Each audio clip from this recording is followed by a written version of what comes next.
Selamat sahabat.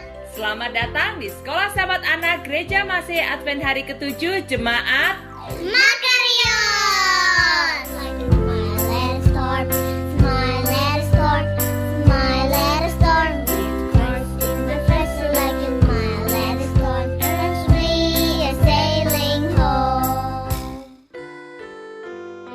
Selamat sahabat teman-teman. Berita Mission sahabat ini dibawakan oleh Aunty Lady. Untuk kelas anak-anak dibawakan oleh Ibu Fibri. Yuk kita mulai sekolah sahabatnya. Tapi ingat duduk yang manis, jangan lari-lari, jangan main handphone. Selamat beribadah.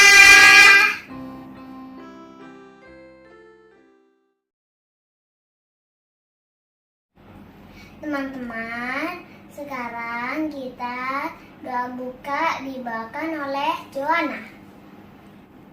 Let's go pray. Dear Lord, thank you for the beautiful day. Now we are going to start our Sabbath school. Please guide us and help us to understand and to know all of you. In Jesus' name we pray, amen. Aunty Lady akan menceritakan berita mission pada Sabat hari ini. Selamat pagi, selamat sahabat adik-adik, apa kabar? Semoga semuanya tetap dalam keadaan sehat ya, dan selalu ceria walaupun kita bertemu secara virtual. Nah, Tante mau tanya, adik-adik suka dapat hadiah nggak atau kue dari mama papa atau dari oma opa, dari teman-teman? Suka pastikan, pernah kan? Nah, kalau udah dapet hadiahnya, terus langsung dibuka nggak? Atau kalau dapat kue langsung dimakan? Atau apa dulu yang harus kalian lakukan pertama kali begitu menerima hadiah? Siapa yang tahu? Iya betul, kita harus mengucapkan apa? Terima kasih. Kita harus bilang apa? Thank you. Terima kasih mama papa, terima kasih oma opa, thank you friends untuk hadiahnya.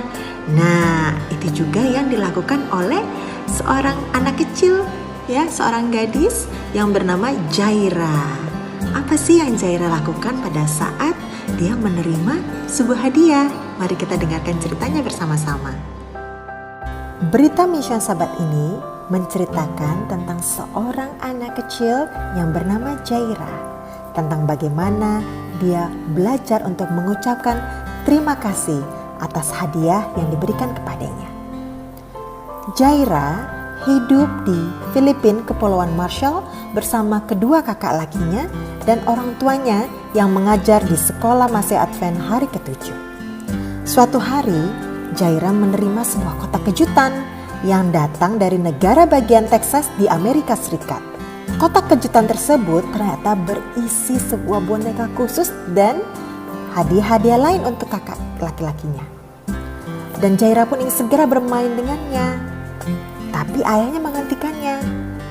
Karena apa? Jaira, kita harus ucap syukur dulu dan berterima kasih. Jangan lupa ya. Oh, oke ayah. Kami berterima kasih kepada Tuhan atas hadiah ini. Tapi pada saat yang sama, kami juga ingat bahwa Tuhan yang memberikannya kepada kami melalui kakek Bob yang di Texas. Nah, kalian harus menulis surat terima kasih untuk kakek Bob. Tapi Jaira tampak bingung karena Jaira baru berusia 6 tahun dan tidak tahu cara menulis. Bagaimana aku harus menuliskannya, ayah? Coba kamu pikirkan kalau kamu mau bilang terima kasih seperti apa. Jaira mulai berpikir dengan hati-hati. Dia melihat ke arah kakaknya yang pertama bernama Raijan, di mana Raijan sudah menulis surat di selembar kertas. Tentu hal itu bukan sesuatu yang susah karena Raijan sudah berusia 13 tahun. Dan Raijan menuliskan terima kasih kakek Bob untuk mobil mainan yang dia terima.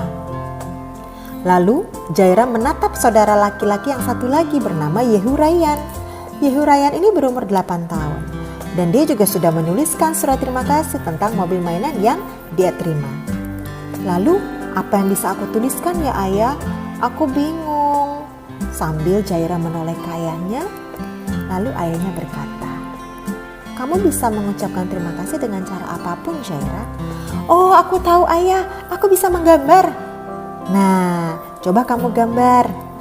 Sambil memegang boneka barunya, di tangan yang satu, Jairah menggunakan tangan lainnya untuk menggambar hati merah besar sekali. Lalu dia juga menggambar beberapa gambar hati yang lebih kecil.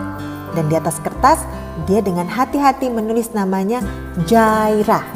Nah, sekarang pasti kakek Bob akan tahu nih kalau Jairah sangat berterima kasih atas boneka tersebut. Bulan berikutnya, kotak lain pun tiba. Ternyata kakek Bob telah mendengar tentang pekerja misionaris keluarga melalui kisah-kisah misi yang ada di berita misi dan ingin sekali membantu. Kakek Bob menaruh uang dalam persembahan misi sekolah Sabat setiap minggu. Dan dia memberikan sesuatu yang ekstra ketika persembahan Sabat ke-13 dikumpulkan untuk membantu sekolahnya. Tapi dia ingin berbuat lebih banyak, jadi kakek Bob mulai mengirimkan kotak setiap bulan. Setiap bulan sebuah kotak baru pun tiba, dan setiap bulan Jairah dan saudara laki-lakinya menulis surat terima kasih. Setahun, 2 tahun, 3 tahun pun berlalu. Jairah sudah tidak terlalu suka menulis surat pada awalnya, tapi akhirnya menjadi lebih mudah. Karena apa? Dia sudah terlatih untuk menuliskan surat. Dan dia bahkan sudah bisa mulai menuliskan cerita. Ayah Jairah pun merasa senang. Kakek Bob telah mengajari Jairah harus menulis. Dan kakek Bob telah mengirim begitu banyak kotak sehingga dia belajar bagaimana menulis melalui surat terima kasih. Ayah Jairah pun berterima kasih kepada Tuhan atas berkatnya yang luar biasa. Nah, itulah adik-adik cerita berita mission kita kali ini. Semoga kalau kita menerima hadiah kita tidak lupa ya, kita harus apa? Mengucap syukur kepada Tuhan dan berterima kasih kepada orang yang memberikan. Sampai jumpa di berita mission berikutnya. Ibu Fibri dan Genesis akan membawakan cerita di kelas anak-anak. Selamat Sabat teman-teman. Sekarang kita akan mendengarkan cerita sekolah Sabat pelajaran yang ke-7. Judul Bintik Kusta yang Menghilang. Ayat hafalan terdapat dalam Efesus 2 ayat 10. Karena kita diciptakan untuk melakukan pekerjaan baik. Teman-teman, mari kita nyanyi sambil kecil. Mari Tuhan berfirmanlah, hati kami siap Kau bantu, jadikan kami seperti Samuel kecil yang taat dengar-dengaran.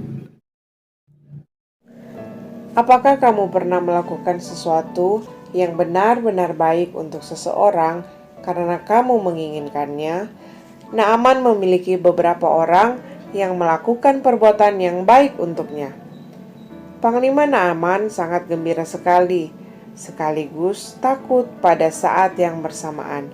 Dia sedang berada dalam perjalanan untuk menemui Nabi Elisa. Dia juga gembira karena dia mungkin disembuhkan dari penyakit kustanya. Dia takut karena mungkin dia tidak akan disembuhkan. Panglima Naaman membawa perak dan emas dan jubah yang mahal harganya. Barang-barang ini akan menjadi hadiah ucapan terima kasih jikalau dia disembuhkan. Pada akhirnya Panglima Naaman dan para pelayannya tiba di rumah Nabi tersebut. Naaman melangkah keluar dari keretanya. Pelayan Elisa yang menyambutnya. Dia akan mengatakan pada Nabi itu bahwa Panglima Naaman telah tiba. Panglima Naaman menunggu dengan tidak sabar di luar rumah. Beberapa menit kemudian, pelayan itu kembali dengan sebuah pesan. Nabi Elisa mengatakan agar kamu membasuh diri sebanyak 7 kali di sungai Yordan, dan penyakit kustamu akan disembuhkan. Muka Naaman menjadi merah padam oleh kemarahan. Nabi itu bahkan tidak berbicara kepadaku, pikirnya dalam hati.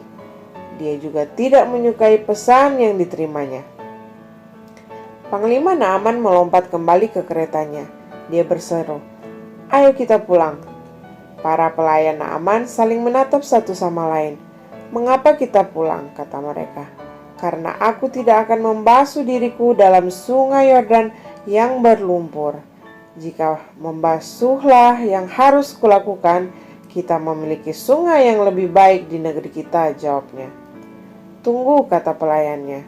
"Jika Nabi itu telah memintamu untuk melakukan sesuatu yang lebih sulit, bukankah kamu akan coba melakukannya? Mengapa tidak melakukan sesuatu yang demikian mudahnya?"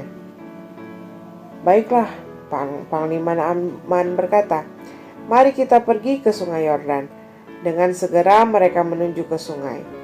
Naaman melepaskan jubah dan alas kakinya. Dia memandang ke sungai yang berlumpur dengan penuh kerutan pada wajahnya. Tapi dia menceburkan dirinya. Panglima Naaman menyelamkan diri masuk ke air sekali, tetapi bintik kustanya masih ada. 2 kali, masih ada. 3 kali, masih ada. 4 kali, bintiknya masih ada. 5 kali, bintiknya masih ada. 6 kali, bintiknya masih ada. 7 kali, dan bintiknya menghilang. Allah menyembuhkan Naaman, sama seperti yang telah difirmankan oleh Elisa padanya bahwa Allah akan melakukannya. Naaman melompat dari sungai. Dia menatap dirinya sendiri. Ya, dia benar-benar telah disembuhkan. Tidak ada lagi bintik kusta. Dia tidak dapat menunggu dengan mengucapkan terima kasih kepada Nabi Elisa. Dia tidak dapat menunggu untuk pulang ke rumah dan menceritakan pada keluarganya. Pelayan kecil itu dan Nabi Elisa telah melayani Naaman dengan baik. Pelayan kecil itu mengatakan padanya tentang Allahnya dan Nabi Elisa. Nabi Elisa mengatakan pada Naaman bagaimana caranya disembuhkan oleh Allah. Allah ingin agar kita juga melakukan perbuatan yang baik untuk orang lain. Pekabaran kita sahabat ini yaitu kita melayani Allah dengan melakukan kebaikan untuk orang lain.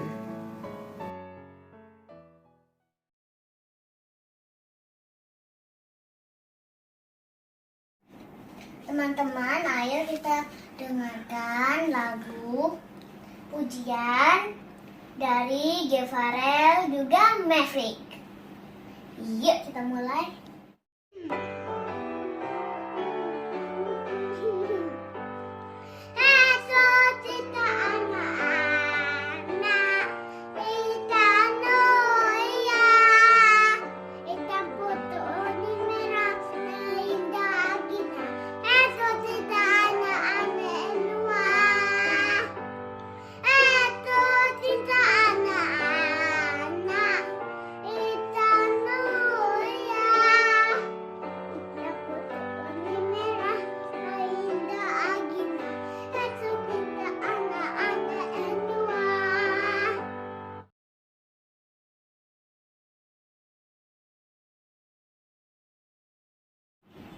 Kita doa tutup dipimpin oleh Enzua.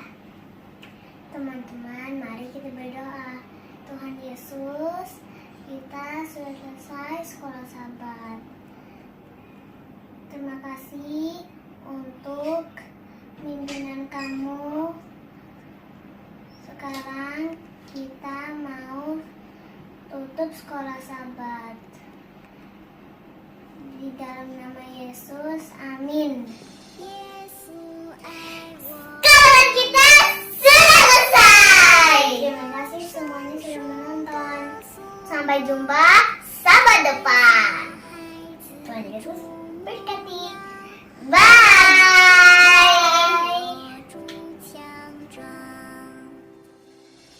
Terima kasih kepada Joanna, Elisheba, Kefarel dan Maverick, Auntie Lady, Ibu Fibri dan Genesis. Tuhan Yesus memberkati.